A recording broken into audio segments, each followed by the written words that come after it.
মালয়েশিয়ার প্রধানমন্ত্রীর সঙ্গে তারেক রহমানের একান্ত বৈঠক। তথ্য প্রযুক্তি, শ্রমবাজার, বাণিজ্য নিয়ে আলোচনা। রোহিঙ্গা ইস্যুতে সহযোগিতা চেয়েছে বাংলাদেশ। বিশ্বকাপে সৌদিকে বিধ্বস্ত করে স্বরূপে স্পেন। আলাদা ম্যাচে ইতিহাস গড়ে ড্র ইরান কেপ ভার্দের। অধরা জয়ের দেখা পেল মিশর। রাতে অস্ট্রিয়ার চ্যালেঞ্জ নেবে আর্জেন্টিনা। বৃষ্টি উজানের ঢলে পানি বেড়েছে তিস্তা, ধরলা, দুধকুমারের। উত্তরাঞ্চলে 4 দিনের মধ্যে স্বল্পমেয়াদী বন্যার পূর্বাভাস। ঘরবাড়ি সহ ফসলি জমি প্লাবিত হওয়ার শঙ্কা। কর ছাড়ের পরেও কমছে না স্মার্টফোনের দাম। চিপসেটের মূল্য বৃদ্ধির অজুহাতে মডেল ভেদে বেড়েছে 3 থেকে 15,000 টাকা। সিম কর প্রত্যাহারের ভর্তুকির চাপ কমেছে মোবাইল অপারেটরদের। এবং সুইজারল্যান্ডে যুক্তরাষ্ট্র ইরান বৈঠকে অগ্রগতি। তেহরানের জ্বালানি নিষেধাজ্ঞা শিথিল ও জব্দকৃত অর্থ ছাড় নিয়ে ইতিবাচক আলোচনা। 60 দিনের মধ্যে চূড়ান্ত রোডম্যাপ।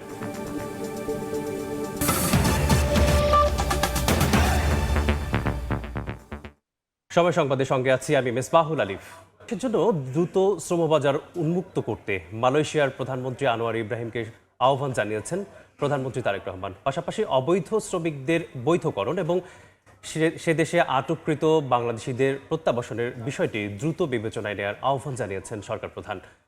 মালয়েশিয়ায় 2 দেশের প্রধানমন্ত্রীর বৈঠক শেষে যৌথ সংবাদ সম্মেলনে এসব কথা জানান তারেক রহমান। সংবাদ সম্মেলনের শুরুতেই বৈঠকের বিষয়বস্তু তুলে ধরে মালয়েশিয়ার প্রধানমন্ত্রী আনোয়ার ইব্রাহিম বলেন, কিছু কেলেঙ্কারির ঘটনায় মানব সম্পদ বিনিময়ের ক্ষেত্রে উভয় দেশেই প্রাথমিকভাবে অর্থনৈতিক চাপে পড়েছে। নিজ দেশের শ্রমিক প্রয়োজনীয়তার কথা তুলে ধরে মানব সম্পদ বিনিময় প্রক্রিয়ার স্বচ্ছ হওয়ার উপর জোর দেন মালয়েশিয়ার প্রধানমন্ত্রী। এ সময় তারেক রহমান বলেন, নিয়োগ প্রক্রিয়া স্বচ্ছ, সাশ্রয়ী হওয়া উচিত।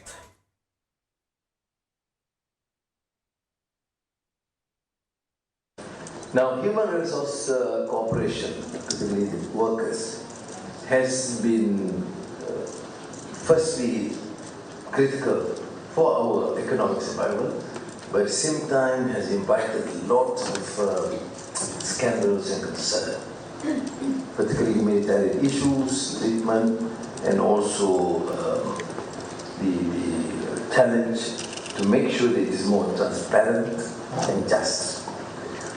I appreciate his candor, his commitment to share our common resolve. Yes, we need the workers. Yes, also, and more importantly, we have to protect the welfare of the workers and their families. Bangladeshi workers, students, professionals, and entrepreneurs in Malaysia serve as an important bridge between our two countries. Their contribution benefits both our economy and society. I requested His Excellency Prime Minister Anwar Ibrahim to consider recruiting more Bangladeshi workers as well as to open labour market as soon as possible. I also raised issues relating to regularization of illegal workers and repatriation of the detained Bangladeshi, if possible. We agreed that recruitment should be transparent, fair, and equitable, reducing intermediaries and low cost for workers. I expressed deep concern for the Rohingya people sheltered in Bangladesh and thank Malaysia for its continued support for their safe, dignified, and sustainable repatriation to Myanmar. We also discussed regional cooperation. Bangladesh seeks closer engagement with ASEAN and aspire to become an ASEAN sectoral dialogue partner. We are also interested in joining the regional comprehensive economic partnership. I appreciate Malaysia's support for Bangladesh's regional integration efforts. প্রধানমন্ত্রীর সফর নিয়ে বিস্তারিত জানাতে Malaysia থেকে যুক্ত হচ্ছেন সহকর্মী আহমেদ সালেহিন। সরাসরি যাচ্ছি তার কাছে। মালয়েশিয়ার পুত্রজায় যেখানে 2 দেশের প্রধানমন্ত্রী অর্থাৎ মালয়েশিয়ার প্রধানমন্ত্রী আনোয়ার ইব্রাহিম এবং বাংলাদেশের প্রধানমন্ত্রী তারেক রহমানের সঙ্গে দ্বিপাক্ষিক বৈঠক হয়েছে এখানে, এবং বৈঠক শেষে যৌথ ব্রিফিং কিন্তু তারা করেছেন। যৌথ ব্রিফিংয়ে মূলত আসলে বেশ কিছু বিষয় এসেছে, যেখানে বাণিজ্য এবং বিনিয়োগ সম্প্রসারণ, একই সঙ্গে শ্রমবাজার উন্মুক্ত করা, একই সঙ্গে শিক্ষা, কৃষি সহ আইটি সেক্টরে কীভাবে সহযোগিতা করা যায় দেশের পক্ষ থেকে। বিশেষ করে বাংলাদেশ এই মালয়েশিয়া সরকারের কাছে সহযোগিতা চেয়েছেন, যেন বাংলাদেশের যে তরুণ সমাজ যারা রয়েছেন এবং বাংলাদেশের আইটি সেক্টর যেন আরও বেশি সেটা যেন আরও সম্প্রসারিত হয়, সেই বিষয়গুলো নিয়ে কিন্তু বেশ আলোচনা হয়েছে। কৃষি ক্ষেত্রে কী ধরনের অবদান রাখা যায়, যেহেতু কৃষি নির্ভর একটি দেশ মালয়েশিয়া, তাদের একটা প্রযুক্তি নির্ভর যে কৃষি খাত রয়েছে, সেই বিষয়গুলো কিন্তু বাংলাদেশ কীভাবে কাজে লাগাতে পারে সেগুলো নিয়ে কিন্তু আলোচনা হয়েছে। দুটি সমঝোতা স্মারক সই হয়েছে। তাদের দ্বিপাক্ষিক বৈঠকেও কিন্তু এইসব বিষয়ে আলোচনা হয়েছে। শিক্ষাক্ষেত্রে যে আমরা জানেন যে এখানে কিন্তু শিক্ষার্থীরা, বাংলাদেশের শিক্ষার্থীরা কিন্তু মালয়েশিয়া পড়াশোনা করতে আসেন। তারা বিভিন্ন শিক্ষা প্রতিষ্ঠানে তারা অ্যাডমিশন নেন এবং তারপরে এখানে কিন্তু অনেক থাকেনও তারা। সেসব বিষয় নিয়ে আরও কীভাবে আরও শিক্ষার প্রসার ঘটানো যায়, বাংলাদেশের শিক্ষার্থীদের এখানে পাঠানো যায়, সেগুলো নিয়ে আলোচনা হয়েছে। শ্রমবাজার উন্মুক্ত করার যে বিষয়টি রয়েছে, যে শ্রমবাজারে বন্ধ রয়েছে দীর্ঘদিন যাবৎ, সেই শ্রমবাজার আবার উন্মুক্ত করার বিষয় কিন্তু আলোচনা হয়েছে বলে আমরা জানতে পেরেছি। গতকালকে কিন্তু প্রধানমন্ত্রী তারেক রহমান তিনি কিন্তু কুয়ালালামপুরে যেই সুধী সমাবেশে তিনি বলেছিলেন যে এই বিষয়গুলিতে আসলে তিনি কথা বলবেন মালয়েশিয়ার প্রধানমন্ত্রী আনোয়ার ইব্রাহিমের সঙ্গে, যেখানে শ্রমবাজার উন্মুক্ত করা সহ অবৈধ বাংলাদেশ যারা এখানে রয়েছেন, যারা বৈধ কাগজপত্র নিয়ে আসার পরেও অবৈধ হয়েছেন এবং তাদেরকে কীভাবে বৈধ করা যায় এবং আটকে থাকা যে প্রায় 2000 শ্রমিক, 2000 বাংলাদেশি প্রবাসী এখানে আটক রয়েছেন, তাদেরকে মুক্ত করার বিষয়েও, ফিরে নেওয়ার বিষয়েও আলোচনা করবেন বলে গতকাল জানিয়েছেন। তো সেটা আলোচনা কিন্তু আজকে হয়েছে। আজকে বেশ কিছু বিষয়ে এখানে যেমন আলোচনা হয়েছে, তার সঙ্গে আমরা বলতে চাই যে সকালে কিন্তু প্রধানমন্ত্রী তারেক রহমান 9টায় এই পুত্রজায়ায় যে প্রধানমন্ত্রী কার্যালয়, আনোয়ার ইব্রাহিমের কার্যালয়, যেটা আপনারা দেখতে পাচ্ছেন, এই কার্যালয়ে কিন্তু এসেছেন তিনি এবং তারপরে এখানে লালগালিচি সংবর্ধনা, গার্ড অফ অনার কিন্তু এখানে দেওয়া হয়েছে প্রধানমন্ত্রী আনোয়ার ইব্রাহিমের পক্ষ থেকে তারেক রহমানকে। এবং তারপরে তাদের মধ্যে একান্ত বৈঠকে বসেছেন তারা। দ্বিপাক্ষিক যে বৈঠকে বেশ কিছু বিষয় আলোচনা হয়েছে, যেখানে আমাদের দেশের যে বাংলাদেশের পররাষ্ট্রমন্ত্রী খলিলুর রহমান, বৈদেশিক কমিশনমন্ত্রী আরিফুল হক চৌধুরী, জ্বালানি বিদ্যুৎ প্রতিমন্ত্রী অনিন্দ্র ইসলাম অমিত, পররাষ্ট্র প্রতিমন্ত্রী হুমায়ুন কবির, অর্থ উপদেষ্টা রাশেদ মাহমুদ তিতুমির সহ শিক্ষা উপদেষ্টা মাহাদি আমিন, পররাষ্ট্র সচিব আসাদ আল সিয়াম কিন্তু এখানে উপস্থিত ছিলেন। এইসব জায়গায় এই বৈঠক এবং সব কিছুতেই কিন্তু তারা ছিলেন এবং বেশ কিছু বিষয় কিন্তু আলোচনা কিন্তু হয়েছে। মূলত আমরা যেটা বলছিলাম যে বাণিজ্য, বিনিয়োগ সম্প্রসারণ, জ্বালানি সহযোগিতা, হালাল অর্থনীতি, কর্মী প্রেরণ, সেমিকন্ডাক্টর শিল্প ও কৃষি, শিক্ষা ও জনযোগাযোগ সহ বিভিন্ন ক্ষেত্রে দুদেশের মধ্যে অধিকতর সহযোগিতা স্থাপনের জন্য মূলত এই আলোচনাগুলো কিন্তু হচ্ছে এবং হয়েছে। এবং দুটি যে সমঝোতা স্মারকে স্বাক্ষরও কিন্তু তারা করেছেন। এখন কিন্তু একটা কনফারেন্স হওয়ার কথা এবং সেটা শেষ হয়ে যাওয়ার কথা। তিনি কিছুক্ষণের মধ্যে, অর্থাৎ প্রধানমন্ত্রী তারেক রহমান কিছুক্ষণের মধ্যে এই পুত্রজায়া ত্যাগ করবেন এবং তিনি হোটেলের উদ্দেশ্যে তিনি রওনা দিবেন। এবং আজকে কিন্তু দুপুরের পরে তিনি কিন্তু চীনের উদ্দেশ্যে রওনা দেবেন, যে চীনে তিনি তার সফর রয়েছে। চীনে কিন্তু বেশ সরকারের আমন্ত্রণে সেখানে তিনি যাচ্ছেন এবং ওখানে 3 দিন তিনি থাকবেন। এখানে বেশ কিছু প্রোগ্রাম কিন্তু, অর্থাৎ কর্মসূচি কিন্তু তার রয়েছে প্রধানমন্ত্রী তারেক রহমানের। সব মিলে বিদেশ সফরে যে প্রথম বিদেশ সফর মালয়েশিয়ায়, সেখান থেকে মূলত তিনি কিছু বার্তা নিতে চান এবং বাংলাদেশকে সহযোগিতার জন্য মালয়েশিয়া সরকারের কাছে আহ্বান জানিয়েছেন বিভিন্ন ক্ষেত্রে। চীনেও কিন্তু সেই বিষয়টা কিন্তু থাকছে এবারের এই সফরে। চীনে যখন আজকে যখন যাবেন, তারপরে আগামীকাল থেকে তার ব্যস্ত সময় কাটবে চীন সফরে। তো এই ছিল আমার কাছে মালয়েশিয়ার পুত্রজায়ায় যে এখানে প্রধানমন্ত্রী তারেক রহমান এবং মালয়েশিয়ার প্রধানমন্ত্রী আনোয়ার ইব্রাহিমের সঙ্গে যে দ্বিপাক্ষিক বৈঠক, সমঝোতা স্মারক সই এবং কনফারেন্সে যুক্ত হওয়া এবং যৌথ ব্রিফিং করার যে কর্মসূচি, তার সব শেষ খবর। সহকর্মী আহমেদ সালেহিন যুক্ত ছিলেন মালয়েশিয়া থেকে। এর আগে 2 দিনের সরকারি সফরে রোববার রাতে কুয়ালালামপুর পৌঁছলে বাংলাদেশের প্রধানমন্ত্রীকে উষ্ণ অভ্যর্থনা ও রাষ্ট্রীয় গার্ড অব অনার দেওয়া হয়। কুয়ালালামপুর থেকে বিস্তারিত জানাচ্ছেন মোহাম্মদ আব্দুল কাদের। স্থানীয় সময় সোমবার সকাল 9:30টায় মালয়েশিয়ার পারদানা পুত্রা অর্থাৎ প্রধানমন্ত্রীর কার্যালয়ের ভবনের 5ম তলায় একান্ত বৈঠক অনুষ্ঠিত হয়েছে। মালয়েশিয়ার প্রধানমন্ত্রী দাতুক শ্রী আনোয়ার ইব্রাহিমের বিশেষ আমন্ত্রণে 2 দিনের সরকারি সফরে গতকাল রোববার স্থানীয় সময় রাত 8:30টায় কুয়ালালামপুরে পৌঁছান বাংলাদেশের প্রধানমন্ত্রী তারেক রহমান। বাণিজ্যিক একটি ফ্লাইটে প্রধানমন্ত্রী, তার সহধর্মিণী ডক্টর জুবাইদা রহমান এবং উচ্চ পর্যায়ের প্রতিনিধি দল কুয়ালালামপুর আন্তর্জাতিক বিমানবন্দরে পৌঁছালে তাদের উষ্ণ অভ্যর্থনা জানানো হয়। বিমানবন্দরের বুঙ্গারায়া কমপ্লেক্সে প্রধানমন্ত্রীকে রাষ্ট্রীয় স্ট্যাটিক গার্ড অব অনার প্রদান করে 1st battalion royal ranger regiment. মালয়েশিয়ার প্রধানমন্ত্রীর কার্যালয়ের ধর্ম বিষয়ক মন্ত্রী দাতুক জুলকিফলি হাসান বাংলাদেশ প্রতিনিধি দলকে স্বাগত জানান। সোমবার পারদানাপুত্রা কমপ্লেক্সে দুই দেশের প্রধানমন্ত্রীর মধ্যে অত্যন্ত গুরুত্বপূর্ণ দ্বিপাক্ষিক বৈঠক অনুষ্ঠিত হয়েছে। এই বৈঠকে ব্যবসা বাণিজ্য, বিনিয়োগ বৃদ্ধি, জনশক্তি রপ্তানি, উদীয়মান সেমিকন্ডাক্টর শিল্প, জ্বালানি, কৃষি এবং শিক্ষা খাতের মতো সম্ভাবনাময় ক্ষেত্রগুলোতে সহযোগিতা আরও গভীর করার বিষয়ে আলোচনা হয়েছে। একই সাথে দুই দেশের মধ্যে সাংস্কৃতিক সহযোগিতা, কাউন্টার টেরোরিজম এবং বিনিয়োগ সহজীকরণ সংক্রান্ত তিনটি অত্যন্ত গুরুত্বপূর্ণ সমঝোতা, স্মারক ও নোট বিনিময় স্বাক্ষরিত হয়েছে। সংশ্লিষ্টরা আশা করছেন বাংলাদেশের নতুন শীর্ষ নেতৃত্বের এই সফর দুই দেশের মধ্যকার অর্থনৈতিক ও কৌশলগত অংশীদারিত্বকে আরও একধাপ এগিয়ে নিয়ে যাবে। মালয়েশিয়ার কুয়ালালামপুর থেকে মোহাম্মদ আব্দুল কাদের, সময় সংবাদ। এবার ফুটবল বিশ্বকাপের খবর। আটলান্টা স্টেডিয়ামে মিকেল ওয়াইয়ারজাবাল ম্যাজিক তার জোড়া গোলে সৌদি আরবকে 4-0 গোলে বিধ্বস্ত করে স্বরূপে ফিরছে স্পেন। এ ম্যাচে গোল করে 68 বছর আগে কিংবদন্তি ফুটবলার পেলের 18 বছর বা তার চেয়ে কম বয়সী ফুটবলার হিসেবে ম্যাচের প্রথম গোল করার রেকর্ড স্পর্শ করেছেন লামিন ইয়ামাল। নবাগত কেপ ভার্দের বিপক্ষে বিবর্ণ পারফরম্যান্সে সমালোচনায় জর্জরিত হতে হয়েছিল 2010 সালের বিশ্ব চ্যাম্পিয়নদের। প্রথম ম্যাচে বাজে পারফরম্যান্সের পর আটলান্টা স্টেডিয়ামে কোনো ভুল নয়, শুরুর একাদশে ইয়ামালকে নিয়েই নামে স্পেন।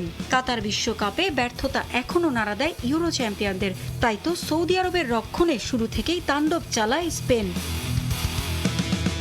প্রথম ম্যাচে 11টি সেভ করে আলো ছড়ানো সৌদি গোলরক্ষক আল ওয়াইসকে ধোঁকা দিতে বেশিক্ষণ সময় নেয়নি লা রোহা। 10 মিনিটেই ইয়ামাল ম্যাজিক।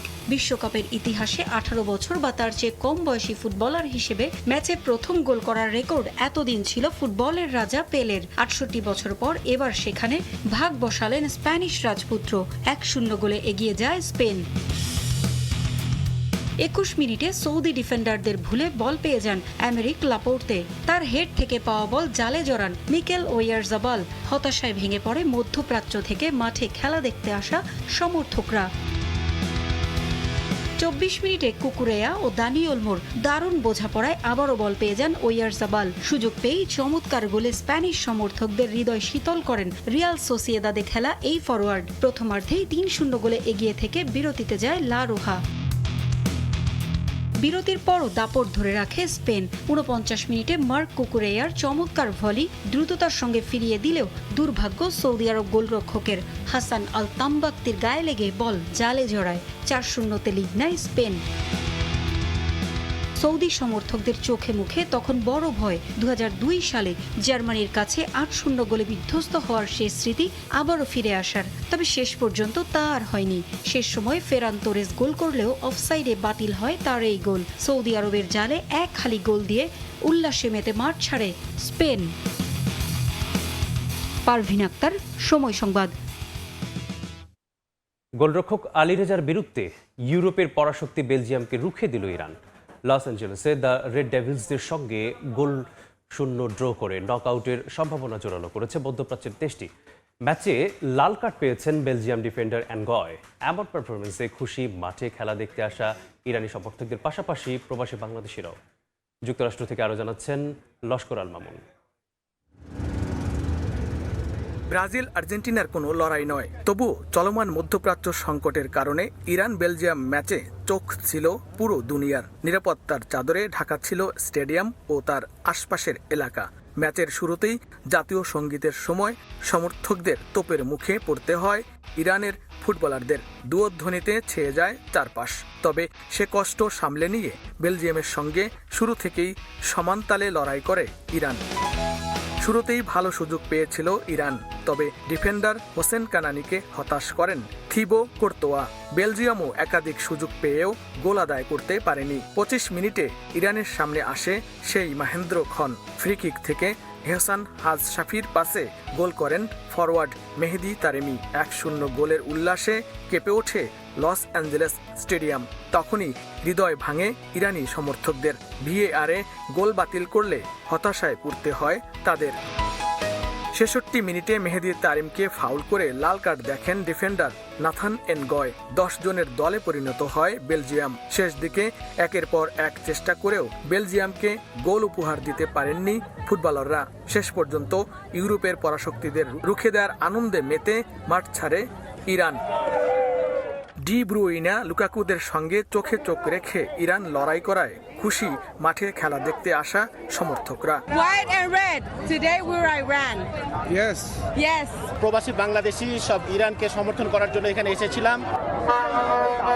পরবর্তী ম্যাচে আরো ভালো করে বিশ্বকাপে চমক দেখাবে ইরান, এমনটাই প্রত্যাশা ইরানি সমর্থকদের। লস্কর আল মামুন, সময় সংবাদ, লস অ্যাঞ্জেলেস স্টেডিয়াম, যুক্তরাষ্ট্র। বিশ্বকাপে আবারও চমক কেপ ভার্দের।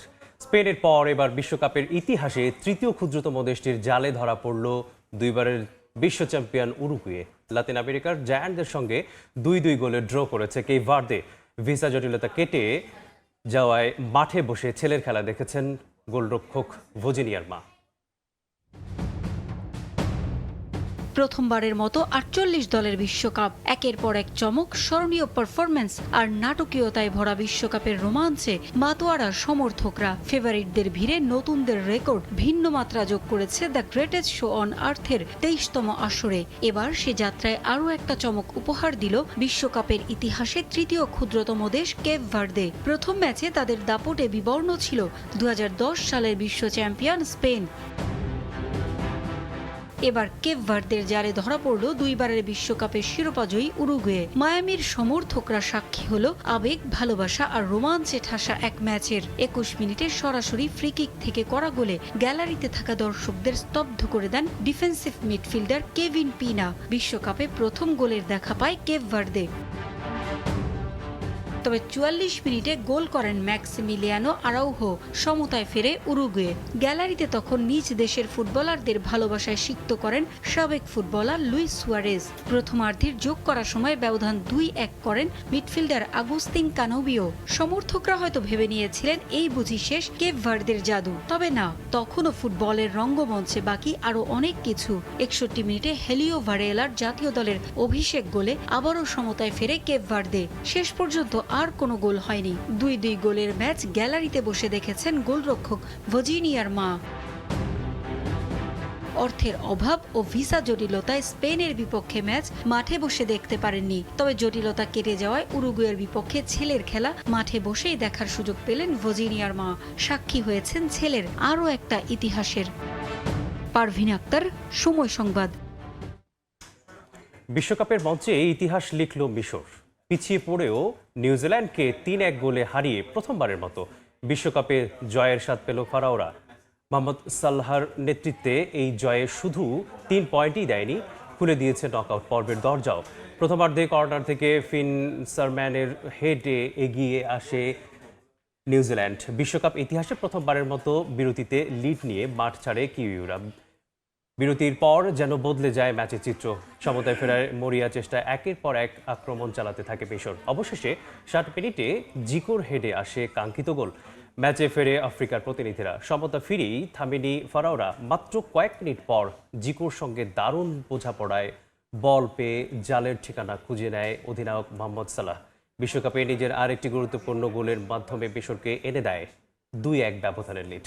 ম্যাচের শেষ দিকে কর্নার থেকে ট্রেজেগের হেডে আসে তৃতীয় গোল, আর তাতেই নিশ্চিত হয় মিশরের ঐতিহাসিক জয়। 3-1 গোলের এই জয়ে 4 পয়েন্ট নিয়ে গ্রুপ জি এর শীর্ষে উঠে গেছে মিশর। নকআউট পর্বে ওঠার পথে এখন তারাই সবচেয়ে সুবিধাজনক অবস্থানে। শেষ ম্যাচে বেলজিয়ামের বিপক্ষে জিততেই হবে কিউইদের।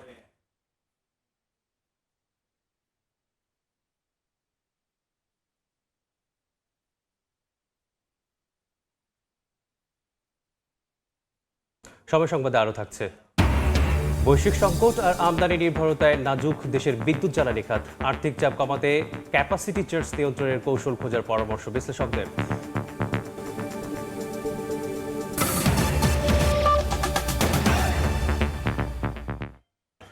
বৃষ্টি ও জানের ঢলে পানি বেড়েছে তিস্তা, ধরলা, দুধকুমারের।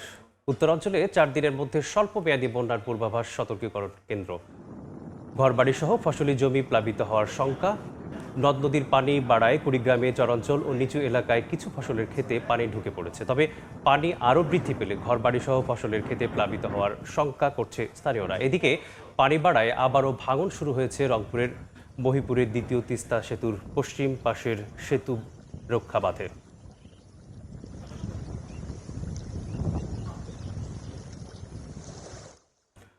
পাহাড়ি ঢলে তলিয়ে গেছে সিলেটের সাদা পাথর পর্যটন কেন্দ্র। সাময়িকভাবে পর্যটকদের যাতায়াত বন্ধ রেখেছে উপজেলা প্রশাসন।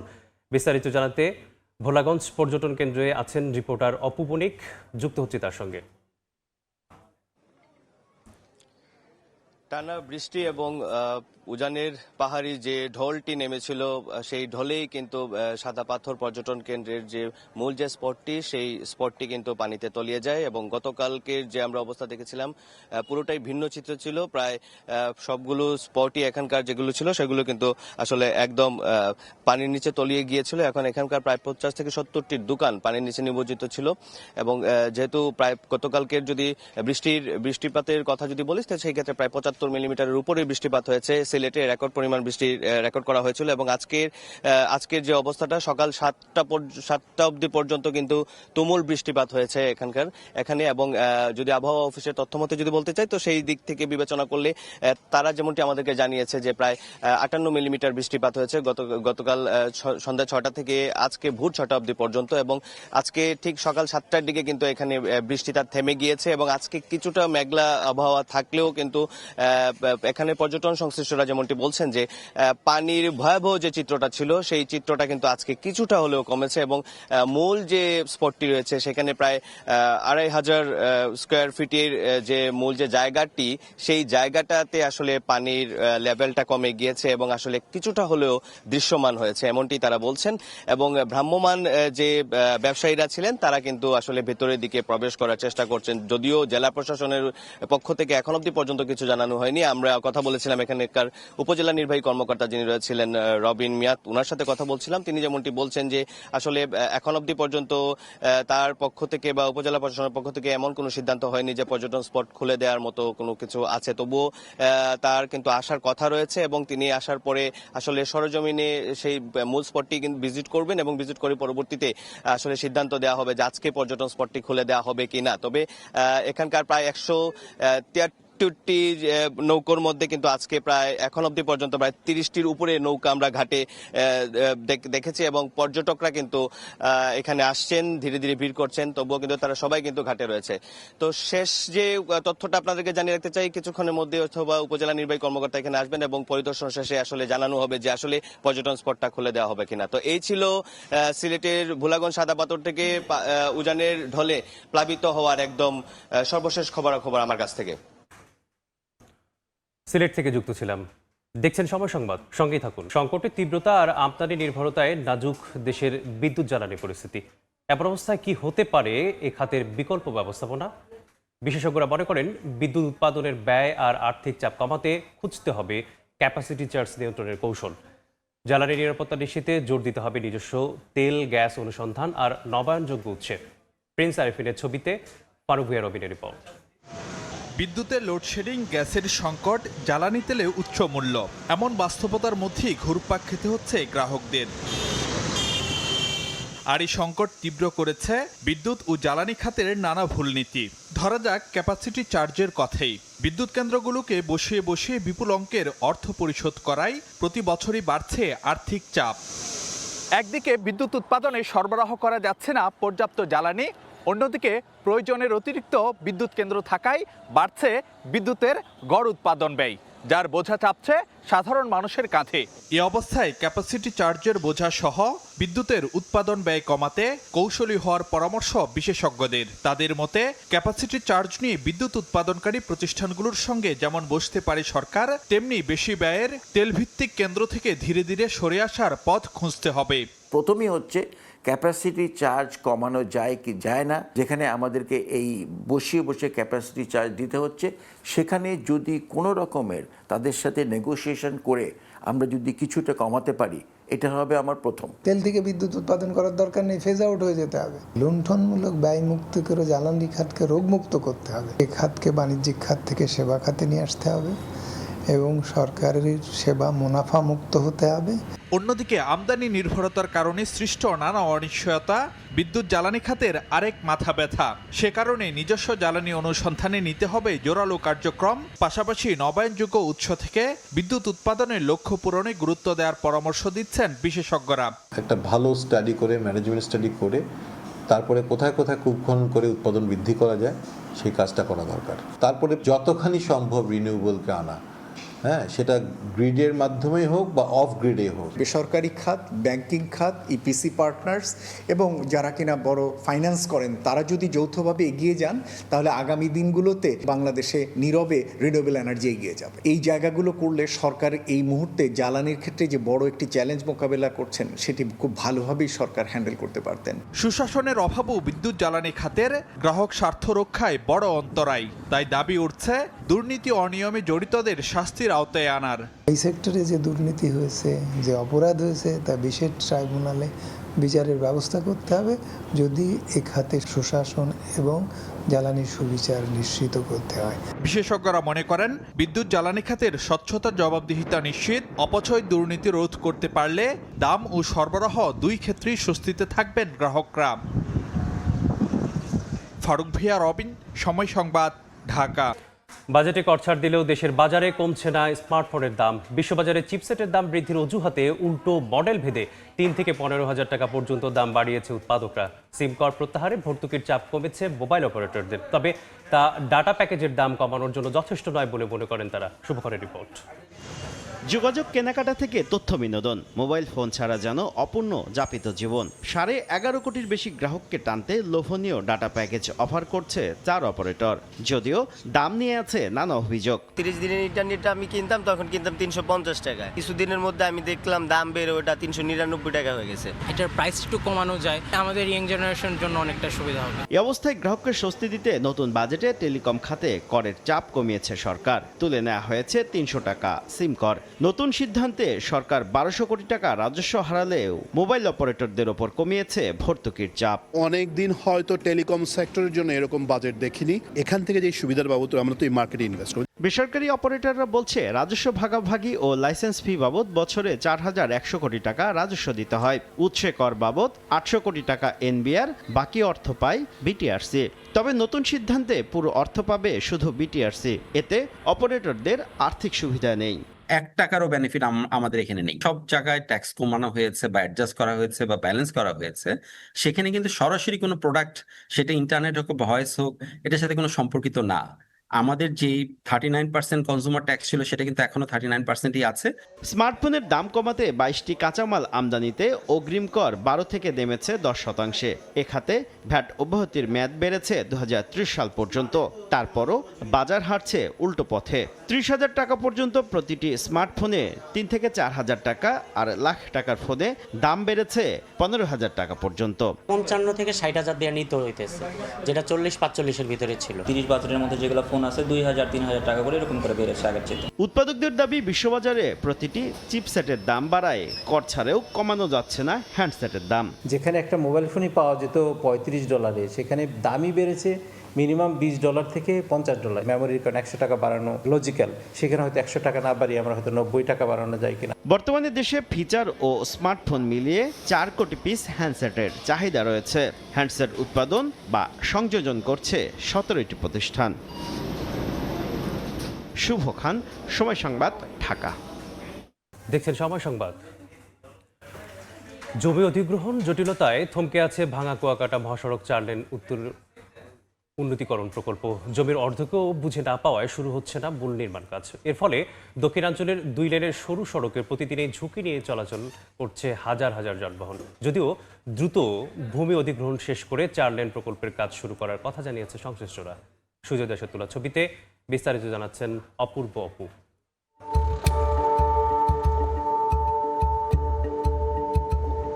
পদ্মা সেতু পার হয়ে এক্সপ্রেসওয়ে ধরে ভাঙা পর্যন্ত সড়কে চোখ পড়ে স্বাচ্ছন্দ্য আর আধুনিকতার ছোঁয়া। কিন্তু এরপর শুরু হয়ে আসে মহাসড়ক। 2 লেন মহাসড়কে প্রতিদিন ঝুঁকি নিয়ে চলে হাজার হাজার যানবাহন। দুর্ঘটনা আর যানবাহনের চাপ কমাতে 2018 সালে ভাঙা কুয়াকাটা মহাসড়ক 4 লেন সম্প্রসারণের উদ্যোগ নেওয়া হয়। তবে জমি অধিগ্রহণ শেষ না হওয়ায় প্রকল্পের মূল নকশা, ব্যয় নির্ধারণ এবং অর্থায়নের চূড়ান্ত প্রক্রিয়া নিয়ে তৈরি হয় জটিলতা। এতে থমকে যায় দৃশ্যমান কাজ। 26 একরের মতো জমি ইতিমধ্যে আমরা বুঝে পেয়েছি, আর আমাদের হাতে আরও যে দুটো এলিগেস আছে সেই দুটো এলিগেসের মাধ্যমে আমরা হয়তো আরও 21 একরের মতো জমি আমরা বুঝে নিতে পারবো। সড়ক ও জনপথ বিভাগ জানায়, বরিশাল অংশে 47 একর জমির চাহিদা থাকলেও অধিগ্রহণ করা সম্ভব হয়েছে মাত্র 26 একর। অন্যান্য অংশেরও একই দশা। সড়কটি সরু হওয়ায় পরিবহন খরচ যেমন বাড়ছে, তেমনি দীর্ঘ হচ্ছে পণ্য পরিবহনের সময়। দক্ষিণাঞ্চলের অর্থনীতি চাঙা করতে মহাসড়কটি 4 লেনে উন্নীত করাকে লাইফলাইন হিসেবে দেখছেন ব্যবসায়ী নেতারা। জয়শ্রীর পর থেকে ওইদিকে যেমন ভাঙা তামাই চিপা, ভাঙা থেকে বরিশাল পর্যন্ত যে গাড়ি চালাই আমাকে খুব রিস্ক। এই চিপা রাস্তার জন্য গাড়ি ভালোভাবে চালানো যায় না। আমাদের দাবি যে 4 লেন যদি হয় তাহলে আমাকে সবচেয়ে ভালো হয়, নয়তো প্রতিদিন দুর্ঘটনার শিকার করা হয়। আমাদের যে সময়টা ব্যয় হয় এতে আমাদের কোনো বেনিফিট আসতেছে না। আমি একজন নাগরিক হিসেবে আমার সরকারের প্রতি দাবি হচ্ছে এটা দ্রুত বাস্তবায়ন করার ব্যবস্থা করা দরকার। ব্যবসা বাণিজ্যের যে অগ্রগতি এবং দক্ষিণাঞ্চলের যে প্রকৃত সুফল, সেই সুফলটা আমরা আসলে পাচ্ছি না। অবশ্য জটিলতা কাটিয়ে ভাঙা থেকে বরিশাল পর্যন্ত মহাসড়কের কাজ বাস্তবায়নে আশার বাণী শোনাচ্ছে বিভাগীয় প্রশাসন।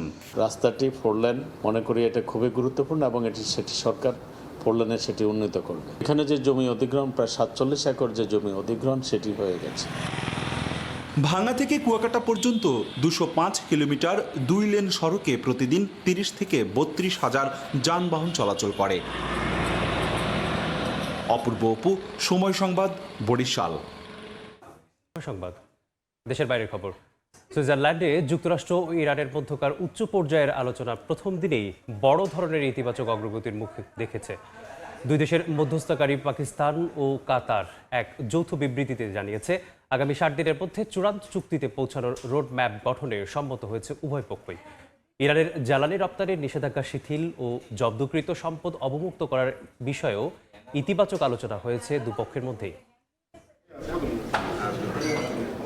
সুইজারল্যান্ডের বুর্গেনস্টক রিসোর্টে পাকিস্তান ও কাতারের মধ্যস্থতায় শুরু হওয়া যুক্তরাষ্ট্র ইরান আলোচনা ঘিরে নতুন কূটনৈতিক সম্ভাবনা তৈরি হয়েছে। লেবানন যুদ্ধের অবসান, আঞ্চলিক উত্তেজনা কমানো এবং দুই দেশের মধ্যে স্থায়ী সমঝোতার লক্ষ্যেই চলছে এই আলোচনা। মধ্যস্থতাকারীরা জানিয়েছেন, এই আলোচনাকে এগিয়ে নিতে একটি উচ্চ পর্যায়ের কমিটি গঠন করা হয়েছে, যা পুরো প্রক্রিয়ার রাজনৈতিক তদারকি করবে। একই সঙ্গে পারমাণবিক ইস্যু ও নিষেধাজ্ঞা প্রত্যাহারের বিষয়ে আলাদা ওয়ার্কিং গ্রুপ কাজ করবে। প্রথম দিনের আলোচনা শেষে বড় অগ্রগতির দাবি করেছেন ইরানের পররাষ্ট্রমন্ত্রী আব্বাস আরাকচি। সমঝোতার অংশ হিসেবে ইরানের ওপর থেকে তেল ও পেট্রোকেমিক্যাল রপ্তানি নিষেধাজ্ঞা শিথিল, অবরুদ্ধ সম্পদ অবমুক্তকরণ এবং দেশটির জন্য বড় পুনর্গঠন পরিকল্পনা চালুর বিষয়ে সম্মত হয়েছে দুপক্ষ। তবে মার্কিন প্রেসিডেন্ট ডোনাল্ড ট্রাম্প হিজবুল্লাহকে সমর্থনের জন্য ইরানকে আক্রমণের হুমকি দেওয়ার প্রেক্ষিতে ওয়াশিংটনকে তাদের বক্তব্যের বিষয়ে সতর্ক হওয়ার আহ্বান জানিয়েছেন তেহরানের শীর্ষ আলোচক বাঘের গালিবাফ। আলোচনার অগ্রগতি নিয়ে তেহরানে ইরানি পররাষ্ট্র মন্ত্রণালয়ের মুখপাত্র ইসমাইল বাঘাই জানিয়েছেন, সুইজারল্যান্ডে তাদের মূল কূটনৈতিক দলের কাজ আপাতত শেষ হয়েছে। এখন থেকে পরবর্তী চুক্তি বাস্তবায়নের কারিগরি বিষয়গুলো নিয়ে টেকনিক্যাল টিম বাকি সপ্তাহ জুড়ে কাজ চালিয়ে যাবে। যে কোনো ভুল বোঝাবুঝি এড়াতে দুই দেশের মধ্যে একটি সরাসরি যোগাযোগ লাইন বা হটলাইনও স্থাপন করা হয়েছে। এদিকে কাতার ও পাকিস্তানের মধ্যস্থতায় আলোচনার অগ্রগতি নিয়ে আশাবাদ দেখানো হলেও সামনে বড় চ্যালেঞ্জ রয়ে গেছে। ইরানি পররাষ্ট্রমন্ত্রী আরাকচি স্পষ্ট করে বলেছেন, এই পুরো সমঝোতার আসল পরীক্ষা হবে লেবানন ডিকনফ্লিকশন সেল বা সমন্বয়কারী বিশেষ দলের কার্যকারিতার উপর। নাসরিন রুমি, সময় সংবাদ। আবারও বিশ্বকাপের খবর। সেরা 32-এর টিকিট নিশ্চিতের লড়াইয়ে কোনো ঝুঁকি নেবে না আর্জেন্টিনা।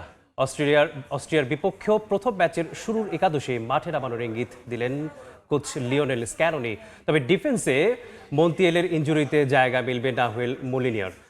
আর এ ম্যাচেও সুযোগ পাচ্ছেন থিয়াগো আলমাদা। যুক্তরাষ্ট্র থেকে আর্জেন্টিনার সম্ভাব্য একাদশ নিয়ে এস এম ইকবালের রিপোর্ট।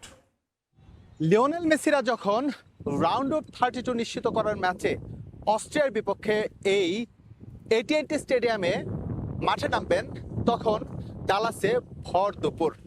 সেই সময়টায় টেম্পারেচার থাকবে প্রায় 41°C। তবে স্বস্তির খবর হচ্ছে আপনারা দেখতে পাচ্ছেন এই স্টেডিয়ামটা কিন্তু একেবারে ঢাকনা দেয়া, অর্থাৎ আবদ্ধ স্টেডিয়াম। টেম্পারেচার বেশি হলে স্টেডিয়ামটি বন্ধ করে দেওয়া হয় এবং ভেতরে এয়ার কন্ডিশনের ব্যবস্থা আছে।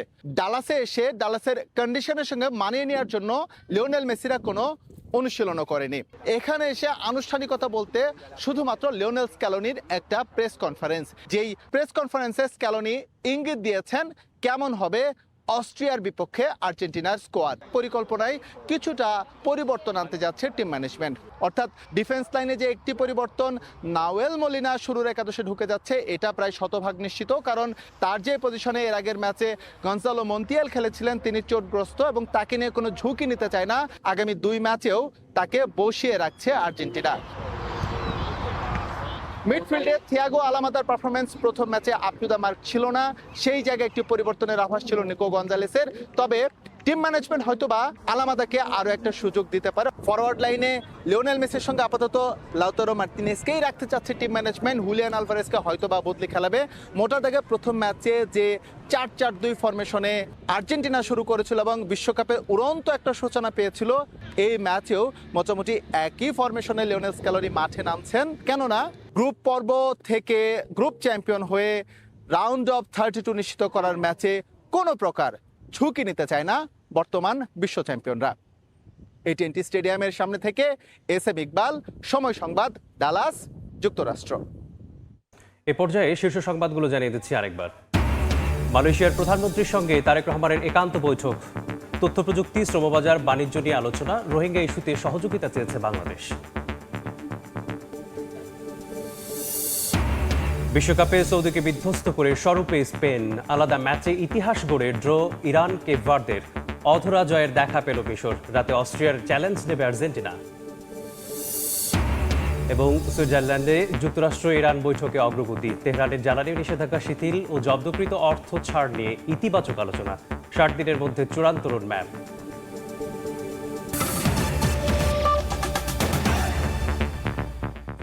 এই ছিল সকাল 10টার সময় সংবাদে। দর্শক, বিশ্বকাপ ফুটবলের মহাযজ্ঞ সরাসরি সম্প্রচার করছে সময় টেলিভিশন। দেখতে চোখ রাখুন সময়ের পর্দায়। এরপর এ সময়ের বাণিজ্যে সঙ্গে নিয়ে আসবেন যশোয়া। মেজবা, আপনাকে ধন্যবাদ। এ সময়ের বাণিজ্য নিয়ে আসছি কিছুক্ষণ পর, সঙ্গেই থাকুন সময়ের।